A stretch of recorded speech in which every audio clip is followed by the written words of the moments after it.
There are people who move through the world quietly. They don't post every moment, they don't announce every achievement, and they don't feel the need to prove they are living. They are present in conversations, in friendships, in work, yet online they appear almost invisible. Many assume this is shyness, but in reality, it is something deeper. It is a conscious choice to protect something precious, inner peace. We live in a time where showing has become more important than being, where experiences seem to matter only if they are displayed. There is a constant pressure to document, to update, to prove. But there are people who have stepped outside of this race entirely. They realize that the price of constant exposure is too high. It drains clarity, scatters attention, and slowly disconnects a person from themselves. When everything becomes content, the self becomes performative. Life turns into a stage play where each moment is edited for an audience that is never satisfied. Those who stay silent understand the emotional cost of this. The more you show, the more you invite comparison, judgment, expectation. So they choose to remain still inside a world that constantly moves, not because they fear attention, but because they value their mind. Psychology calls this high privacy orientation. It means a person does not need external validation to confirm their identity. They don't require likes or comments to feel real. Their sense of self comes from within. This is not isolation, it is self-possession. The ability to remain grounded even when the world demands performance. It is a sign of emotional maturity, and it is rare. Social media is not neutral. It is designed to amplify comparison. You see the best version of someone else's life and measure your own against it. But comparison is not a reflection of truth. It's a distortion. The silent ones recognized this distortion early. They chose to protect their clarity rather than chase attention. They chose authenticity over applause. Silence is not empty. Silence is where identity forms. It's where thoughts settle, where emotions unfold, where the inner voice becomes audible. When a person lives too publicly, they lose contact with this voice. They become shaped by reaction instead of intention. But those who keep parts of their life unshared preserve their ability to think, to feel, to see themselves clearly. Their lives are not smaller. They are deeper. They are not hiding. They are living. They feel more fully because they are not performing while feeling. They observe more clearly because their attention isn't fractured by constant self-display. The strength of their presence comes from stillness, not spectacle, from groundedness, not identity hunger. If you have ever felt discomfort when sharing too much, that is your inner self asking for protection. If you have felt the fatigue of comparison, that is your mind signaling saturation. If your heart has whispered that some things should be kept for you alone, that is wisdom speaking. Intimacy is sacred, and not everything sacred belongs on a screen. Before we continue, if this message resonates with you, consider subscribing to the channel. This space is for those who want to build life from the inside outward. For those who seek clarity, discipline, and depth, not noise. Here, we study the quiet strength that comes from understanding yourself. If that feels familiar to you, you are already part of this community. In the next chapter, we will go deeper into the first psychological foundation behind this behavior, protecting the mind as an act of emotional intelligence. But for now, simply reflect. How much of your life do you share because you want to, and how much because you feel expected to? To protect the mind is not to escape the world. It is to recognize that the world has become loud. We are surrounded by opinions, comparisons, projections, expectations. Every day, we absorb more than the mind was designed to hold. When a person chooses not to display every part of themselves, they are not withholding life. They are filtering what enters their inner space. This is the beginning of emotional intelligence. Social media has created a silent arena of competition. No one says it out loud, but everyone feels it. Who is living better? Who is evolving faster? Who is more admired, more loved, more successful? These questions are not just external. They are internal forces shaping identity. And this competition has no finish line. It leaves the heart tired. The ones who choose silence are stepping out of the race. The mind needs quiet to process life. Thoughts mature in stillness. Insights deepen when they are not rushed. When you share a moment before you understand it, the moment loses its meaning. It becomes performance instead of experience. A seed cannot grow if the soil is disturbed every day. Identity is the same. It needs time underground. The quiet ones understand this, even if they cannot explain it in words. This is where the conflict arises. The world praises visibility. The world rewards performance. If you are not posting, people assume you are doing nothing. If you are not commenting, they assume you are absent. But presence is not measured in appearance. Presence is measured in how deeply you inhabit your own life. Living too publicly can scatter the self. Living with discretion protects it.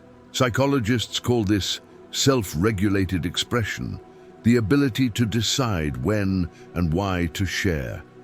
Not everything you feel is meant to be displayed.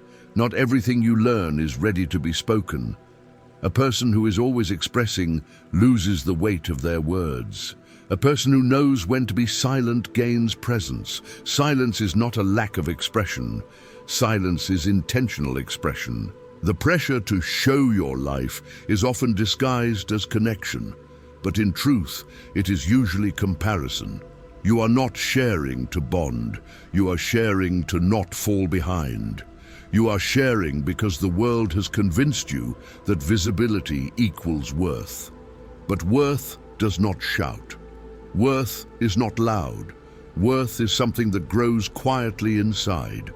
When you stop chasing visibility, worth finally has space to breathe. Those who stay quiet have learned to listen to themselves. They recognize when too much noise begins to pull them away from their center. They step back, not to disappear, but to return to themselves. This is not withdrawal. It is recalibration, a resetting of emotional gravity. They know that the self must be revisited frequently. Otherwise, the world will reshape it for you. There is a particular kind of confidence in those who do not need to announce, a calm steadiness. They do not rush to prove anything because they know that the truth of who they are will reveal itself in how they live, not in what they post. Their life is not a performance. It is a practice, a daily unfolding of intention, care, discipline, and presence. This is where unshakable self-knowledge comes from. When a person stops asking, "How do they see me?" and instead asks, "How do I see myself?" something powerful shifts. The external world loses its authority. The inner world takes the lead, and life becomes guided by values, not by reaction. A person who knows themselves cannot be moved by trends. They move from their own axis. The journey inward is not loud. It is slow, subtle, and deeply personal, but it is also the foundation of a meaningful life. Without it, we live borrowed identities, fragments of what others expect us to be. But with it, we become whole. In the next part, we will explore the final step, returning to the world with quiet strength. But for now, notice your own heart. Do you speak to be heard, or do you speak because it is true? Now we arrive at the heart of this journey, the return to real life. Life lived off-screen, unperformed, unpolished, unobserved. The life that happens when no one is watching. The quiet person, the one who seems invisible online, is not absent. They are present in the world with full depth. They know that reality is not measured by visibility. It is measured by how deeply one inhabits each moment. When a person steps away from the constant display of self, something subtle begins to shift inside. They start to see again. They start to feel again. They start to notice the texture of life that can only be experienced directly, not captured.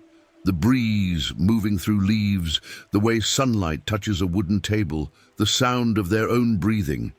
These details seem small, but they are where the soul recognizes itself. A life that is always photographed stops being lived. A moment that is always performed stops being real.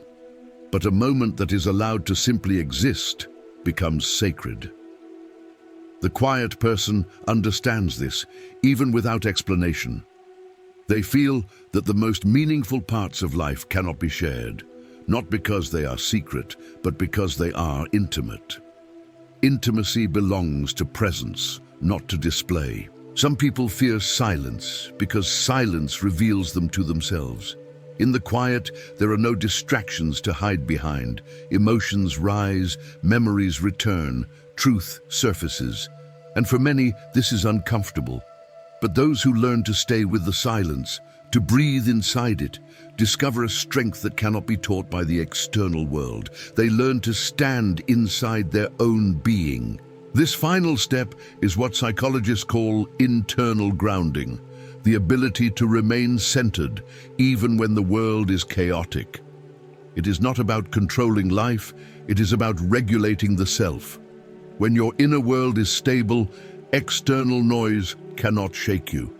And when your attention returns to what is real, the body, the breath, the senses, you rediscover the simplicity that the digital world made you forget. This does not mean abandoning the world. It means re-entering it differently, with presence instead of performance, with sincerity instead of comparison. The quiet person does not reject connection. They refine it. They choose depth over exposure. They choose conversations that nourish rather than impress. They choose relationships that grow slowly rather than relationships that are optimized for display. And something remarkable happens when a person returns to life this way. They become steady. Their presence calms rooms. Their words carry weight. Their decisions come from clarity, not reaction.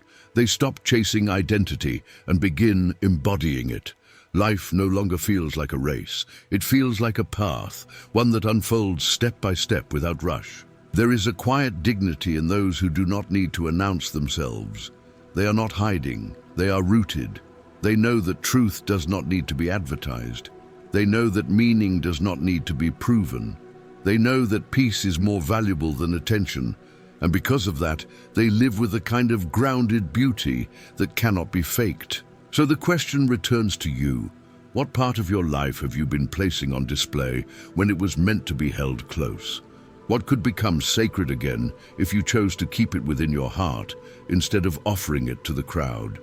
What happens if you stop proving and start being? If something inside you recognized itself in these words, then you already understand. You are not stepping out of the world. You are stepping back into yourself. And that is where real life begins. If you stayed with this message until the end, write in the comments, "I choose conscious silence." So I know you are among those who walk the quiet path, the path of depth, clarity, and inner strength.